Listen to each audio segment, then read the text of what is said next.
Hello and welcome to Fowl Plays, where we look at tales of tabletop tragedy that are sure to ruffle some feathers.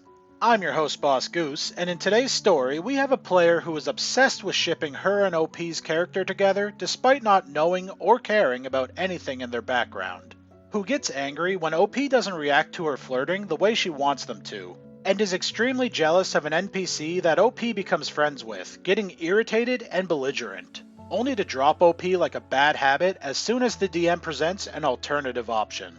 Before we get started though, it's time for a quick round of Bard or Guard, the rules of which are as follows.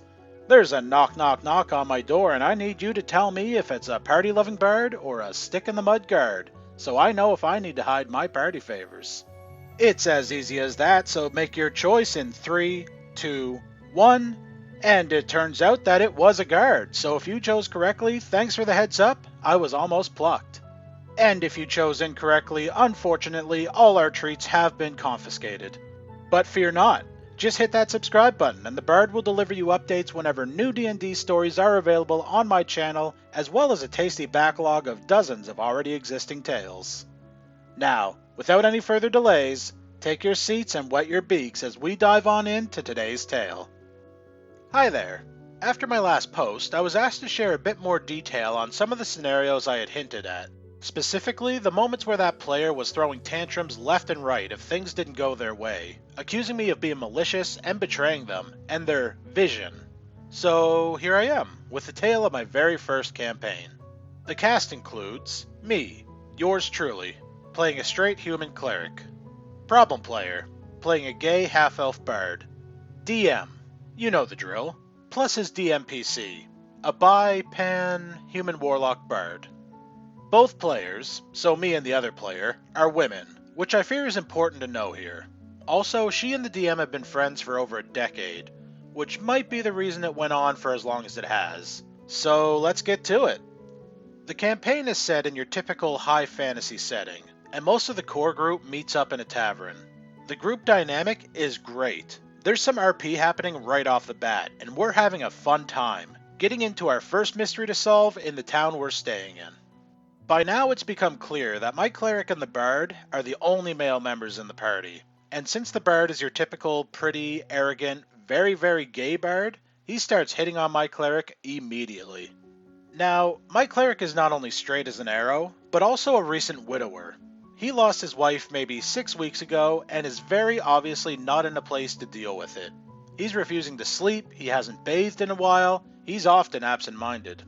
Despite all of that, the bard continues to go after him. He doesn't seem to want to engage in the plot at all, and my personal highlight of the first session is player B asking to make the insight check to see if the cleric is gay. After the first few sessions, the player contacts me to ask about my character. I thought it was genuine interest and happily answered her. She voiced that she'd like a romance for her character and was wondering what my character's sexuality really was, and if there was a chance for them to be together. I answered truthfully that I didn't design him to have a romance in-game, as he had already had a wife, and a son for that matter, and his story was about healing, hence the cleric, and moving on. But there was no harm in being a little flirty around him, right? It seemed fun at first, and the others enjoyed their typical bard and his fun side quest, so I said, sure. My character was pretty oblivious to romance, since he hadn't had a date in a long time, and since he grew up very sheltered. He was completely new to any other sexual orientation besides his own. So these two became a running gag of the campaign. We all knew it wasn't going to happen. Except, the other player really wanted it to. She demanded it would. She had commissions drawn of both of them together. She wrote sexual stories about them. She would ask about my character's kinks, his previous sex life, and constantly beg to talk about the pairing. After every session, she would whine about how despite me telling her it was okay that Bard flirted with him, my character didn't engage in it at all, and how she thought they were headed for a romance. In all fairness, I indulged her, because I still thought it was really cool how interested she was in my character's development. And I enjoyed talking about him. I wrote stories too, though not with the same explicit content, and made art. After, I had told her that no, the cleric would probably not have a relationship with the bard right off the bat. But if they were ever to date, It would be the slowest slow burn romance in the history of slow burn. She was thrilled, only to yell at me after the very next session how my character was still not flirting back, and how I disappointed her, and how I'm massively ruining her fun. Probably the biggest red flag waved in my face right there, but again, I was oblivious to it and ended up explaining the character concept again, and apologizing that it would take time, both for my character to work through his grief, and to discover a different sexuality than he believed he had. The story went on. The others were still fun to RP with, and the bard seemed to not be as flirty with the cleric as he was in the beginning, so they actually became friends. Somewhat. Enter the warlock bard, where things go downhill fast. So, this DM NPC was an important character from another player's background, and connected to another one as well. He traveled with the party for a while, and it turns out he was pretty similar in nature to the bard. He was hitting on pretty much anyone. He was maybe even more arrogant than the bard, as pretty as he was, and, well, also partly a bard. To say that the other player hated this character's guts is an understatement. With another man in the party, there were a lot of RP moments just between the three of us, where the bard would constantly try to mark his territory, and all the flirty behavior from the beginning came back, but worse. He would brag about having known my character longer and being friends with him, and how he had tried everything before and it didn't work, so the warlock shouldn't bother. Now, imagine that player's outrage when my character actually formed a really close bond with the DM NPC.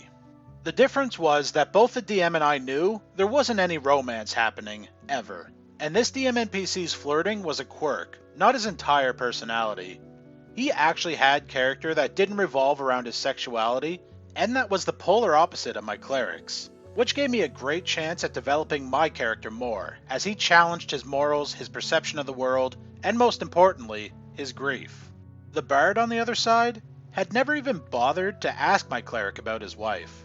When the party was staying in another tavern, they split into 2 rooms, one for the ladies, one for the men, and the men's room only had 2 beds. Cheap, I know, but genuinely fun back then. The bard, of course, insisted that the cleric shares a bed with him, despite him immediately offering to sleep on the ground. It went on and on, with the bard becoming increasingly more irritated and almost ordering my character around, claiming there's only one sensible choice here, until I finally had enough. I described how my character went over to the warlock's bed, and the whole group was dying from laughter. Now, this was also one of the first sessions we've played live, so I sat right next to that player when this happened, and I still haven't forgotten the way she stared at me.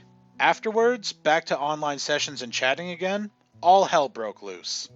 She went off on me on how I had betrayed her, how I told her my character wasn't into men, why on earth is he so close to DM NPC after all the work she had put in, and how dare I? This was the first time I really started to realize how much B had frustrated me with her vision of her beloved pairing. And I wish I could give you a happy ending to this, but the truth is the game went on, with me mostly focusing on the stuff I enjoyed and trying to ignore the stuff I didn't.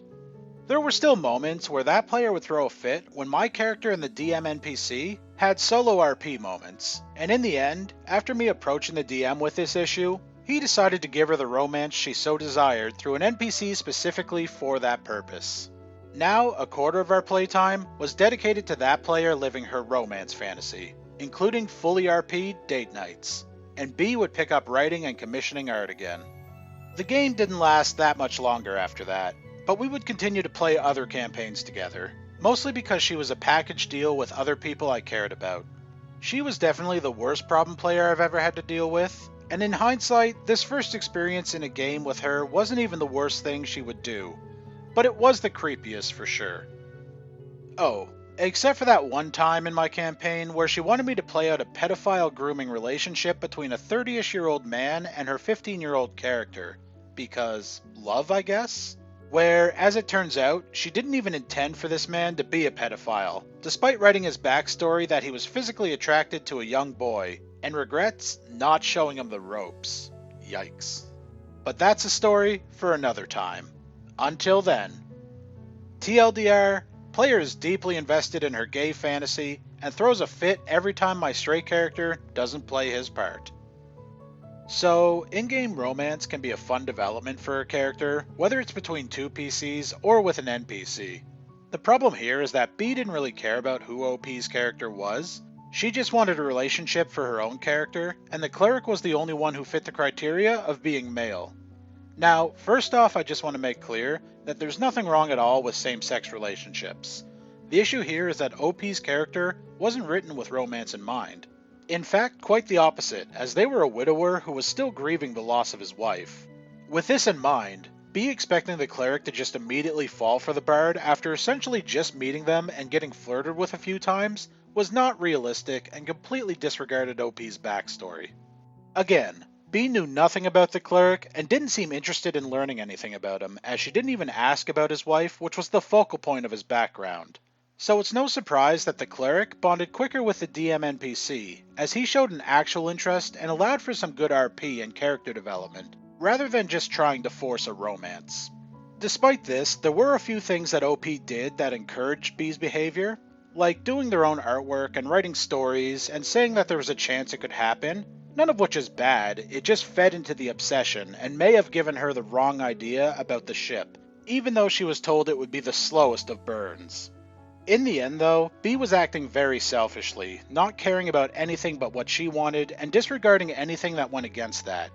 Her yelling at OP after sessions and accusing them of ruining her fun because they didn't react the way that she wanted shows that B was more interested in the idea of the relationship than actually developing one organically in-game, which is apparent when the DM gives her an NPC lover and she drops the cleric like yesterday's trash.